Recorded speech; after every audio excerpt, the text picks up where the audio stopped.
Hi, I'm Kim Rayner, and I want to welcome you to episode 25 of All About Spirits Life After Cancer. And today's show is called, What Does Sacred Body Language Mean for My Body?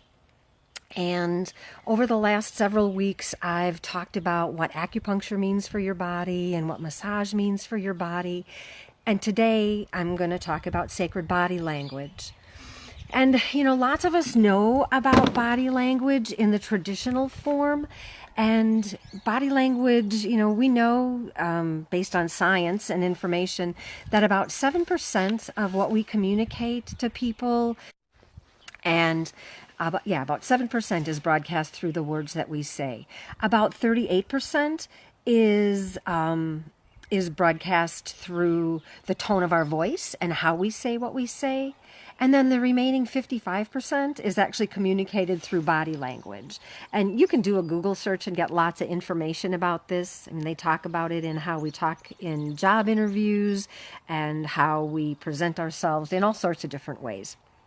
So some of the most common things that we know is, body posture. You can tell the person who's in charge just by the way they walk into a room. They stand erect, they look powerful, and you can just tell that's the person that's in charge.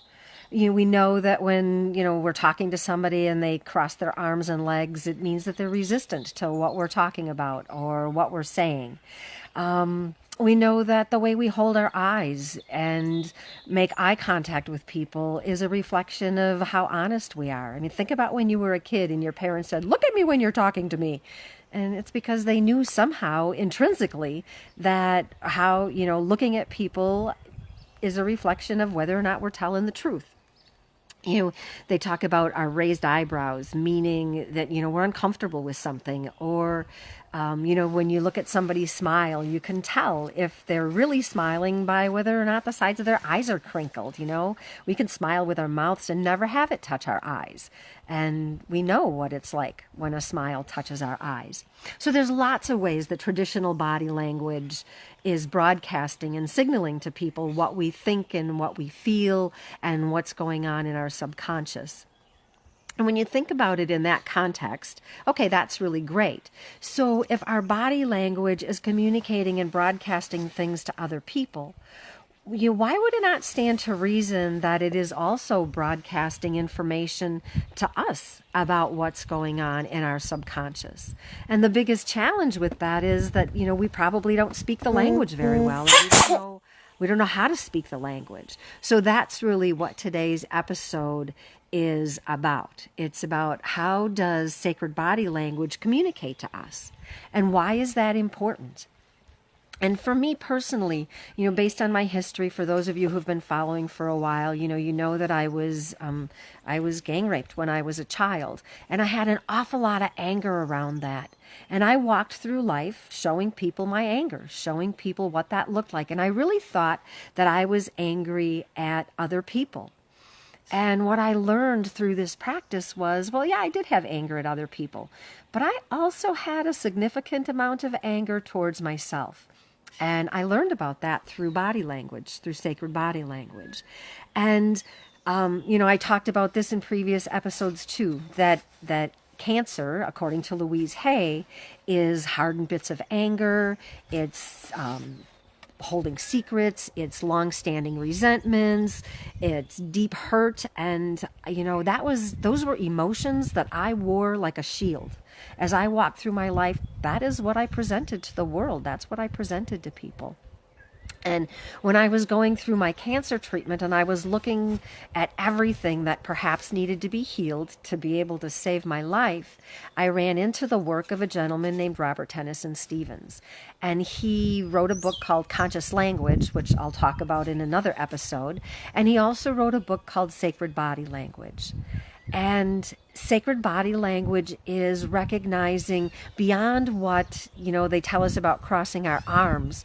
It's about taking the language that our body is telling us and finding a way to interpret it to say, well, what needs to change in me? What needs to happen in me to heal or to change or to look at to make me heal what's going on in my life? So the thought that, I was angry at other people and found out that that's not really the truth. I was angry at me. Unpacking that, Robert Tennyson Stevens gives some basic information about body language, and he talks about starting with the overall, starting with the big, and working our way down to the small to figure out what's happening with us.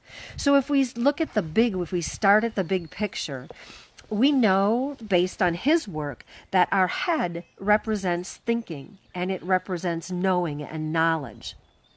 And according to him, our bodies, our torso and our arms represent the idea of doing. It represents doing things.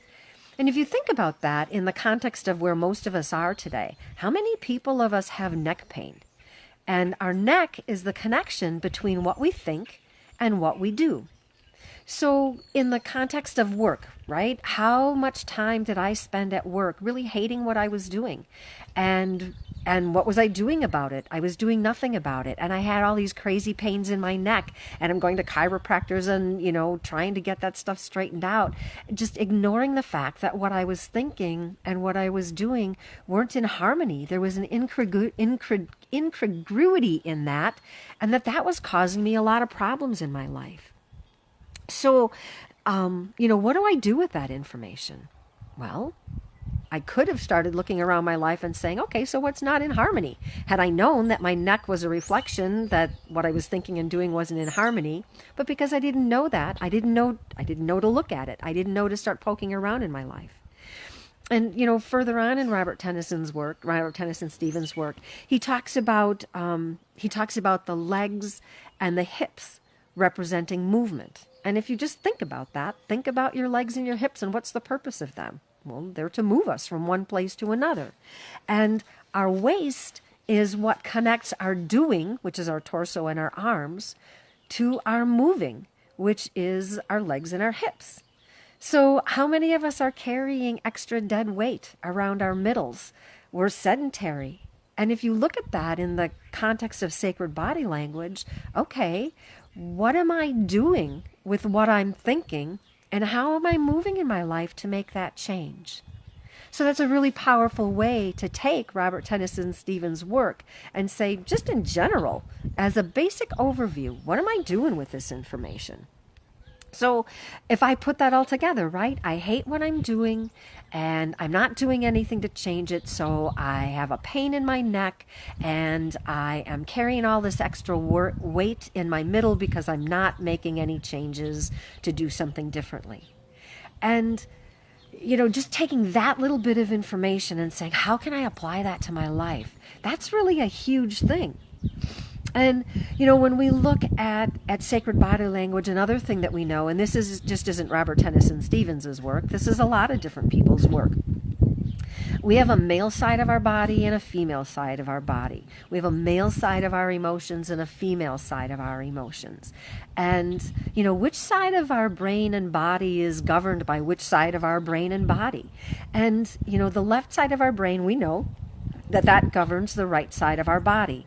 And the left side of our body has to do with our ability to create. It has to do with our intuitive side, our imagination, being open and receptive to ideas and things and thoughts that are coming our way. And the right side of our body is governed by the left side of our brain, and that has to do with our rational mind. It has to do with our linear thinking. It has to do with it has to do with doing, activity.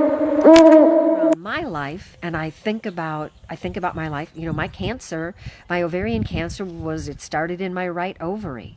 Well, I am absolutely a type A linear thinker. I think in bullet points, not pictures. I talk in bullet points, not pictures. So recognizing that the energy that was blocked in my body was blocked because the left side of my brain, which is the creative side of my brain, it was stagnant. It was trapped, and that male energy was stuck. So that recognizing that and hearing about that, created realization for me that I needed to be looking at the way that I was paying attention and moving in the world. And there's a way that we can look at our body and our body language and the messages that our body is trying to tell us by, is what's affecting me, does it have to do with myself or does it have to do with other people?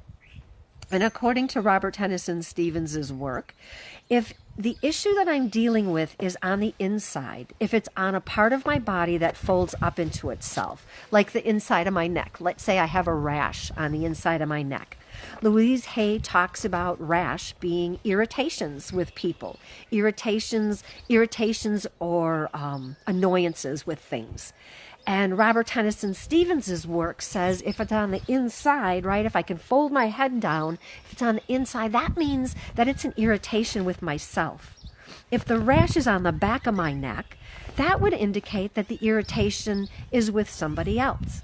And when I was going through my cancer treatment, I would break out in the hives, and I would get them on the inside of my belly, and I would get them on the backs of my legs and behind my knees. And what that showed me was that I was irritated with something that had to do with myself. And by exploring more about what was, where was this rash and what was happening for me, I looked at the inside of my belly and said, wow, that has to do with what I'm doing. So what am I doing about my relationship with cancer? What am I doing about this? And it's the fact that I'm irritated with me for not taking action, for not taking responsibility for what I know I could be doing. So I used Robert Tennyson's work to say, all right, how do I change this? How do I start doing this differently? How do I start paying attention to what I'm doing? And that was really a powerful tool for me.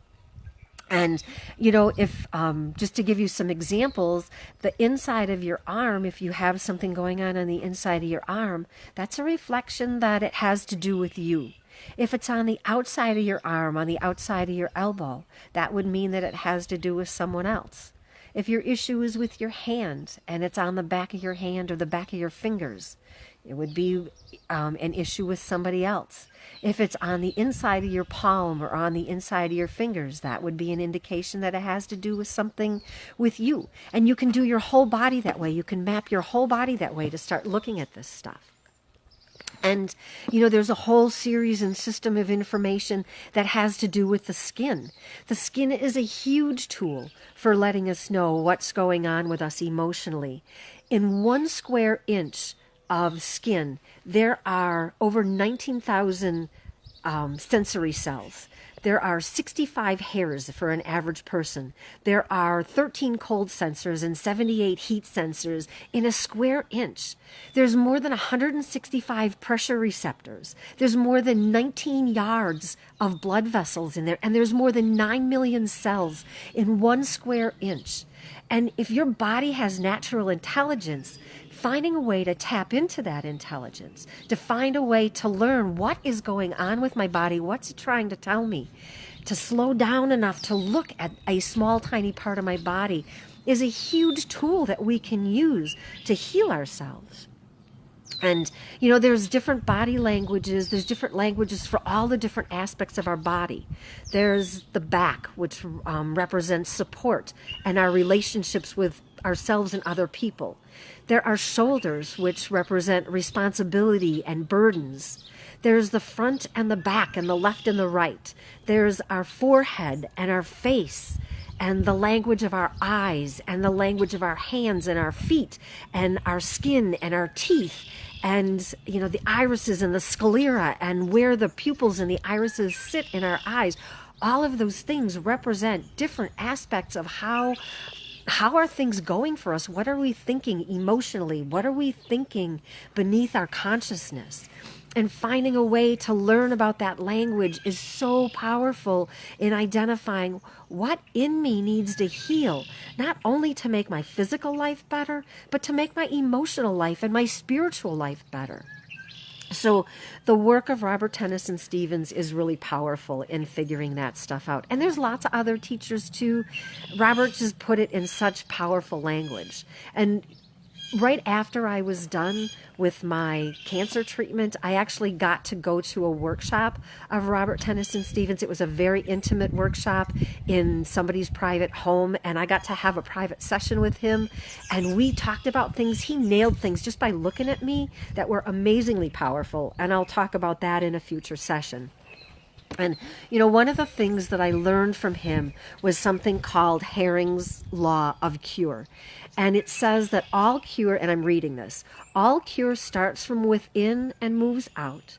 It starts from the head and moves down, and cure works in reverse order as the symptoms appear.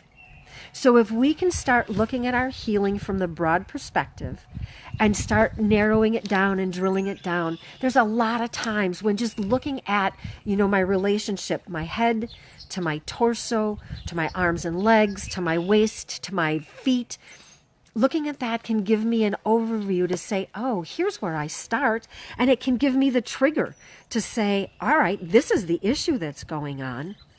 And this is what I can do to start unpacking that. So I hope that you find something in this episode that's useful to you. And I hope that something in here activates a curiosity in you. My invitation is that you start to listen to your body, that you really recognize it as a tool. If you have things that you're dissatisfied with in your life or in your healing process, my invitation truly is that you find a way to pick any aspect of your life and start looking at it through the eyes of spirit so you can start healing this stuff. There are so many tools available to us. They come in so many different forms. So I hope that you found something in this that was helpful. And if you did, I hope that you like it and that you share it to make the information available to other people. And I want to thank you for joining me today in this show, and I hope you have a great week. If you have questions, please reach out to me on either Facebook or send me a private message. Leave your comments at the end of this show. And until we talk again, I hope you have a great week. Thanks for being here. Bye.